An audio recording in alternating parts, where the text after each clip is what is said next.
Baik, kita akan melanjutkan kembali materi kita yang kemarin sudah sampai momentum dan impuls.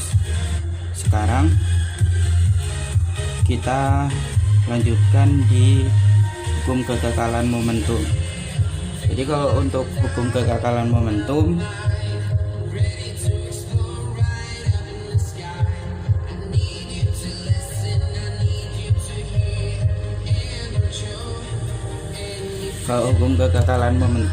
kalau kemarin momentum itu satu benda bergerak, satu benda tidak. Kalau yang ini dua-duanya bergerak. Misalnya ada dua buah bola biliar, ada dua buah bola yang saling berlawanan arah.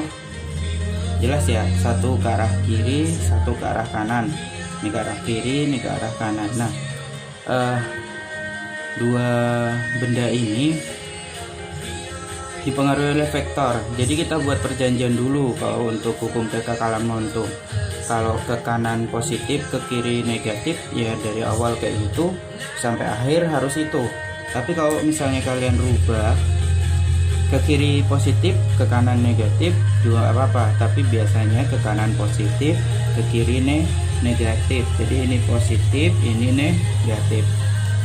Yang positif sama negatif itu apa? Yang positif sama negatif itu kecepatannya. Jadi bukan geraknya ini. Jadi kecepatannya yang ke arah ke kanan itu positif, yang ke arah kiri itu negatif.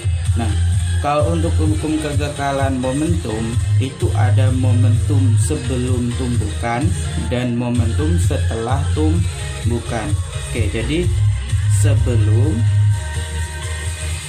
sama dengan setelah.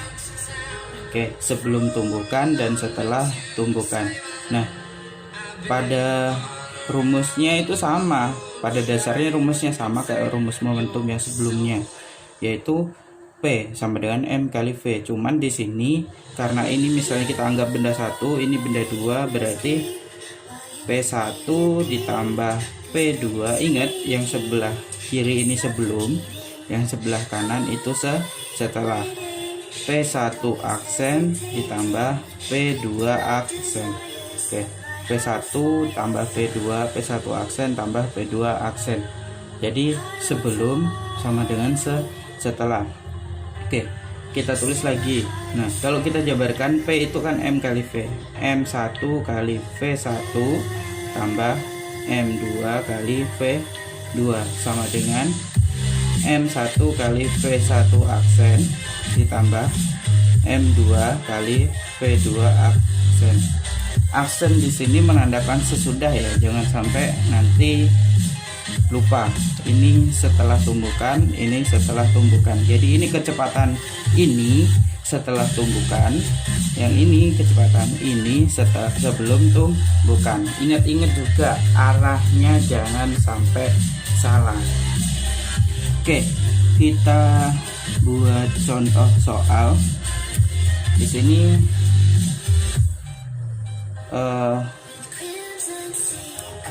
ada soal dua buah bola yang masanya sama itu 30 gram dan kecepatannya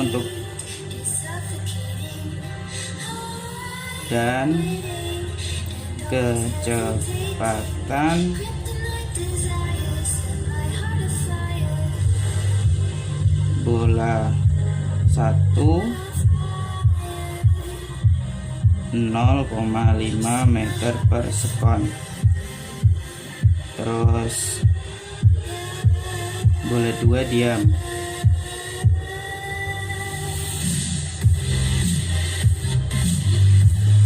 Bola 2 diam. Oke.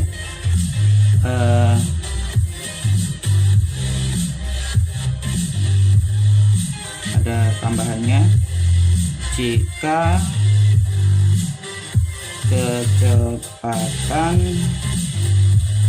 bola 1 setelah tumbukan 1 meter per sekon ke arah kiri,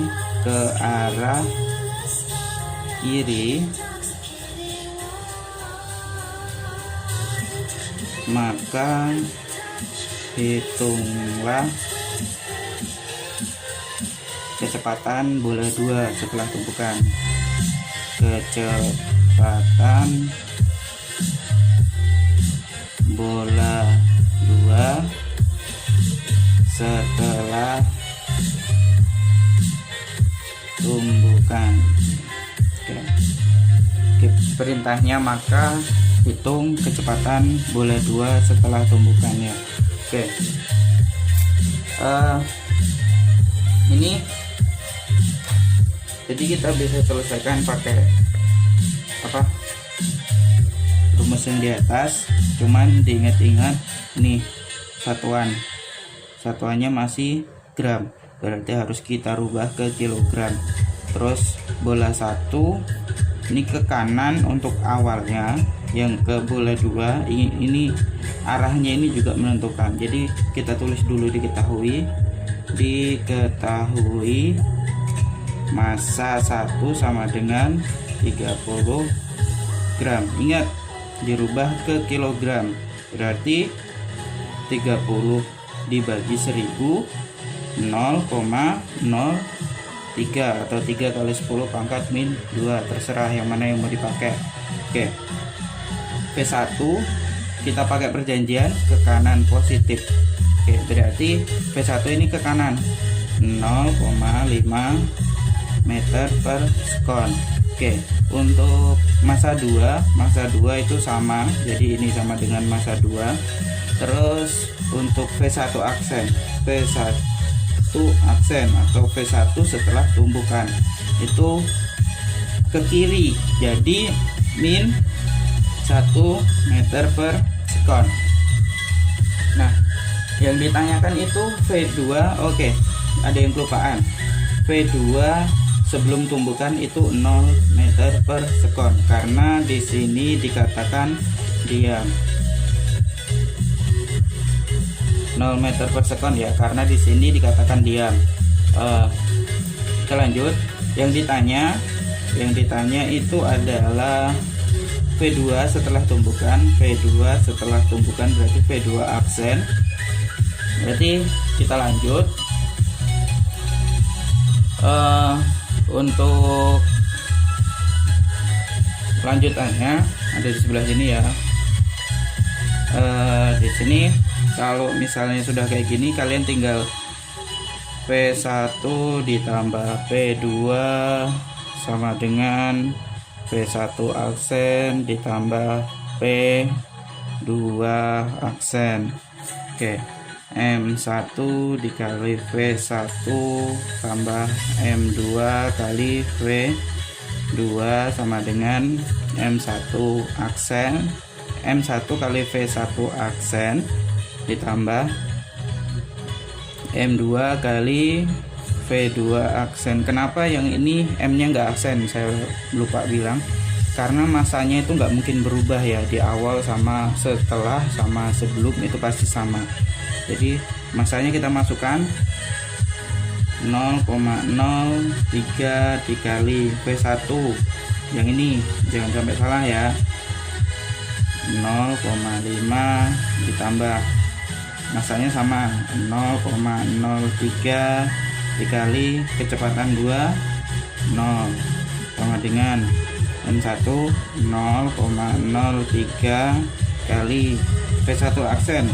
Ini tetap ikut tanda min 1. Oke, min 1 ditambah massa 2 ditulis 0,03 kali V2 aksen. Nah, yang kita cari yang sebelah sini. Ini yang kita cari. Jadi ya selesaikan aja dulu. Ini dengan ini dapatnya berapa? 0,03 ditambah 0 sama dengan ini dapatnya min 0,03 ditambah 0,03 kali V2 aksen. Oke, ingat ini negatif, ini positif. Yang kita cari sebelah sini, berarti ini harus dipindah ruaskan ke sebelah. Karena ini negatif, pindah ruas jadi positif. Oke, di sini 0,015 ditambah 0,03 sama dengan 0,03 kali V2 aksen. Ini dengan ini jadinya berapa? 0,045 sama dengan 0,03 kali V2 aksen. Oke, jadinya gitu. Oke,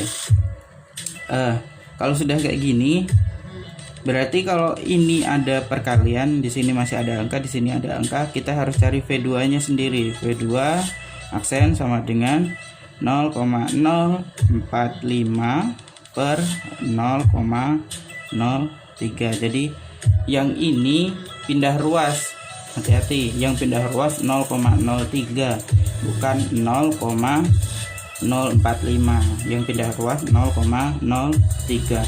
Oke, karena sama-sama punya 20 boleh dicoret ya. V2 aksennya berarti berapa? 1,5 meter per sekon. Oke, arahnya kemana? Arahnya kemana? Berarti arahnya ke kanan karena dia positif, arahnya ke sebelah kanan. Tuh, untuk hukum kekekalan momentum hitungannya sebenarnya nggak sulit, cuman perlu ketelitian aja. Nggak begitu sulit ya. Untuk yang materi yang kedua itu hubungan antara momentum dan impuls. Hubungan momentum dan impuls. Oke, hubungan momentum dan impuls. Oke, di sini ada tambahan rumus yang harusnya dibahas di semester 1 kemarin. Tambahannya yaitu, bukan tambahan sih, rumus gaya. Gaya itu kan M kali G kalau dengan percepatan gravitasi. Intinya itu massa dikali percepatan. Jadi F sama dengan M dikali A. Tuh, kita simpan rumus ini dulu. Jadi ingat-ingat, rumus gaya itu massa dikali percepatan. Kalau misalnya kalian nggak ada itu, nggak ada gaya yang disebutkan, ada massa sama percepatan, itu dapat gaya gitu ya. Oke, di sini nah kan F itu M kali A itu perubahan momentum, A itu perubahan kecepatan dibagi waktu. Jadi kita jabarkan ya, ini F sama dengan M dikali V2 dikurang V1 per delta T. Ingat-ingat ya ini. Jadi V2 kurang V1 bagi delta T. Ini perubahan kecepatan dibagi perubahan waktu. Supaya singkat aja kayak gini. Jadi ini kita pindah ruaskan ke sebelah delta T-nya. Jadi F kali delta T sama dengan M dikali V2 kurang V1. Oke. M dikali V2 V1. M dikali V itu apa? Momentum. Terus F kali delta T ini apa? Ini adalah impuls. Jadi mereka berdua saling berhubungan satu sama lain. M dikali V2 ya, momentum 1 dikurang M dikali V1, momentum sebelum dan setelah gitu intinya ya. Jadi Ini karena ada pengurahan itu sama dengan ini delta itu apa, selisih momentum. Jadi impuls itu sama dengan delta P atau selisih momentum. Itu jadi hubungannya di sini. Kalau misalnya kalian ketemu soal, bisa digunakan rumus ini. Bisa digunakan misalnya ini ya.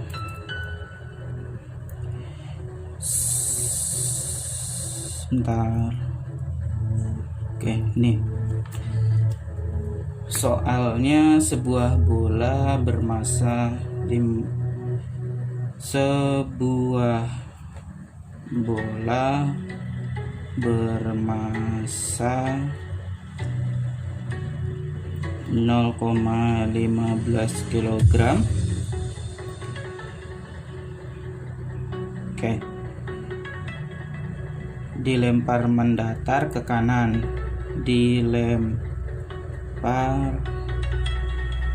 mendatar ke kanan. Ingat ya, arah mempengaruhi ini nanti. Dengan kelajuan 20 meter per sekon. Dengan kelajuan 20 meter per sekon. Setelah dipukul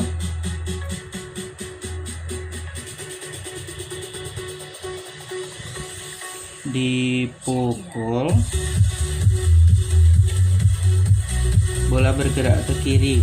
Ya, bola bergerak ke kiri. Jadi bolanya pasti berbalik arah ya. Bola bergerak ke kiri dengan kelajuan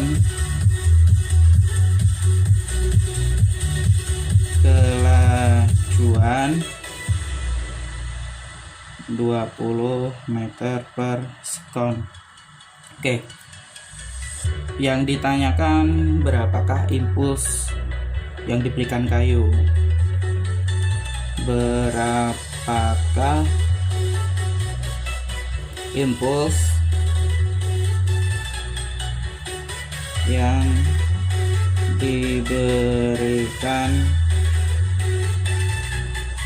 diberikan kayu? Oke, ini yang ditanyakan impulsnya.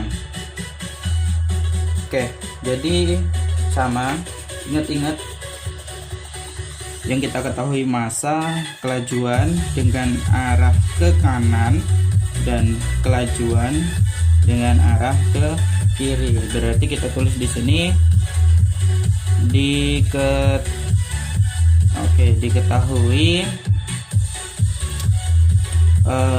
V akhir sama V awal itu hati-hati ya, yang V2 yang mana, V1 yang mana. Massa sama dengan 0,15 kg. Oke, 0,15 kg. Terus V1 ke kanan. Ingat kita buat perjanjian tadi, ke kanan positif, ke kanan 20 meter per sekon, berarti positif 20 meter per sekon. Terus V2 ke kiri 20 meter per sekon, ke kiri itu negatif 20 meter per sekon. Yang ditanyakan impuls, ditanya adalah impuls sama dengan tanda tanya. Oke, jadi kalau kayak gini mudah ya. Kalau kita sudah tahu rumusnya, kalau impuls itu sama dengan perubahan momentum. Kalau sebelumnya kan kita nggak tahu tadi, kalau impuls itu cuman F kali delta T. Kalau pakai F kali delta T kita nggak dapat. Ini kita bisa kerjakan dengan rumus yang ini, hubungan impuls dengan momentum, hubungan momentum dengan impuls. Jadi I sama dengan delta P. I impuls sama dengan M dikali V2 kurang M dikali V1. Oke. Nah, ini ya kalau kalian ngerjakannya tadi nggak mengikuti arah yang ini ke kanan sama ke kiri, nggak kalian perhatikan, ini nanti pasti dapatnya 0. Tapi kalau kita ngerjakannya pakai ini aturan vektor, jadi ke kanan ke kiri itu ada arahnya, berarti ada tandanya, dia itu apa, hasilnya nggak 0 gitu ya. Jadi kalau nggak kita gunakan arahnya, hasilnya 0. V2 nya di sini setelah tumbukan ya, V2 ini bisa kita bilang setelah ini sebelum. Jadi setelah tumbukan itu ke kiri dengan kelajuan 20 meter per sekon, masanya 0,15 kali min 20.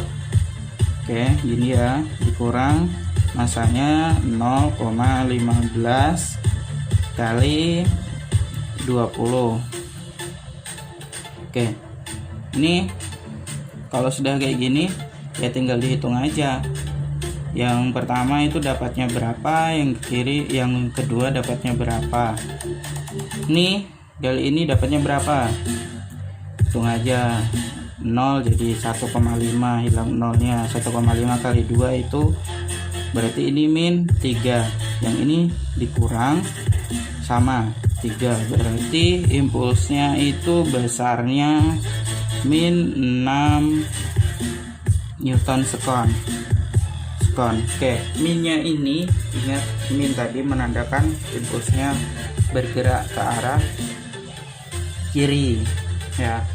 Jadi tanda min ini itu menunjukkan dia bergerak ke arah kiri. Sorry, ini tadi nggak kelihatan ya. Jadi kita lihat lagi, I sama dengan delta P. I sama dengan massa dikali V2 dikurang massa kali V1. Masukkan massanya nih. Terus V2 ingat, ini tadi arahnya ke kiri, berarti V2 nya nih negatif. Terus V1 ke kanan positif. Ini kita masukkan aja sesuai ini diketahui di atas. 0,15 kali 20 itu 3, sama ini 3. Berarti 3 dikurang 3 itu min 6 Newton sekon. Berarti impulsnya ke arah kiri. Nah, untuk contoh materi momentum, hukum kekekalan momentum sama ini apa, hubungan momentum dengan impuls, saya rasa cukup sampai di sini dulu ya. Jadi ingat, kalian jangan pergi kemana-mana, ikutin anjuran pemerintah, di rumah aja. Oke, saya akhiri. Wassalamualaikum warahmatullahi wabarakatuh. Untuk selanjutnya kita bahas soal-soal di LKS besok ya.